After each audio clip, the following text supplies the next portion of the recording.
কালকে একজন উপদেষ্টা শপথ নিয়েছে যে ফারুকি এই লোকটাই সমকামিতা প্রমোট করে। দেশের ছাত্র জনতা এবং আলেমরা চাচ্ছে এই লোক যেন এই দায়িত্বে না থাকে।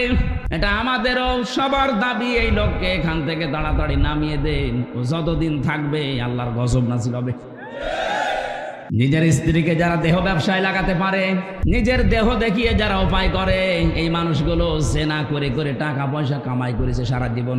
কি এটা জেনা না? হয়তো লজ্জা স্থানের জেনা না হতে পারে, চোখের জেনা হয় না তাদের, হাতের জেনা, মুখেরটা, হৃদয়েরটা, বাকি আছে কোনটা?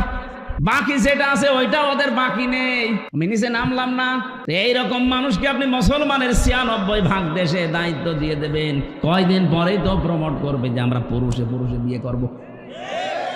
যেহেতু আল্লাহ ফাকতিয়া দিয়েছেন, ফাকতিয়া দাবিরুল কওমিল্লাযিনা যালামু, সাটা হয়ে গেছে।